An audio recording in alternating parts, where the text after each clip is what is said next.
بسم اللہ الرحمن الرحیم۔ حضرت موسیٰ علیہ السلام سے ایک غریب آدمی نے درخواست کی کہ آپ کلیم اللہ ہیں، اللہ تعالیٰ سے دعا کریں کہ وہ میرا رزق بڑھا دے، مجھے کئی دن فاقے ہو جاتے ہیں۔ حضرت موسیٰ علیہ السلام نے بارگاہ خداوندی میں اس کی درخواست پیش کی تو بتایا گیا کہ اس آدمی کی قسمت میں قلیل روزی ہے، اس لیے ہمارے پاس سے تھوڑا تھوڑا کر کے اسے روز دیا جاتا ہے تاکہ آخر تک ملتا رہے۔ اس شخص کو جب یہ بات معلوم ہوئی تو اس نے درخواست کی کہ آپ اللہ تعالیٰ سے سفارش کر کے میری قسمت کا سارا رزق مجھے ایک ہی بار دلوا دیں۔ اللہ تعالیٰ نے حضرت موسیٰ علیہ السلام کی دعا قبول کی اور اس غریب شخص کو تمام زندگی کا رزق ایک ہی بار مل گیا۔ اس شخص نے فوراً لنگر خانہ کھول دیا اور اعلان کرا دیا کہ جس شخص کے کھانے کا انتظام نہ ہو وہ ہمارے لنگر خانے سے پیٹ بھر کر کھانا کھا سکتا ہے۔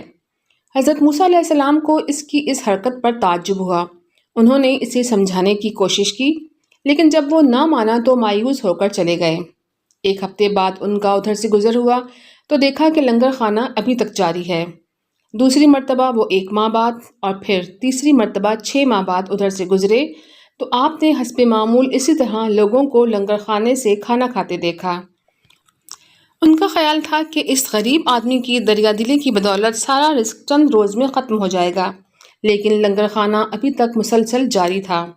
آپ نے اللہ تعالیٰ سے عرض کیا، یا اللہ یہ کیا قصہ ہے؟ اس کا تھوڑا سا رزق ابھی تک چل رہا ہے۔ جواب آیا، بے شک اس کی قسمت میں تھوڑا سا ہی رزق تھا جو اب تک ختم ہو جانا چاہیے تھا، لیکن ہمارا قانون ہے کہ جو شخص ہماری راہ میں کچھ خرچ کرتا ہے تو ہم اس کا 10 گنا اس کو دنیا میں اور 9 گنا آخرت میں دیتے ہیں۔ یہ شخص بھی اسی قانون کے دائرے سے باہر نہیں۔ جتنا یہ ہماری راہ میں خرچ کرتا ہے اس کا 10 گنا ہم اسے دنیا میں ہی دے دیتے ہیں۔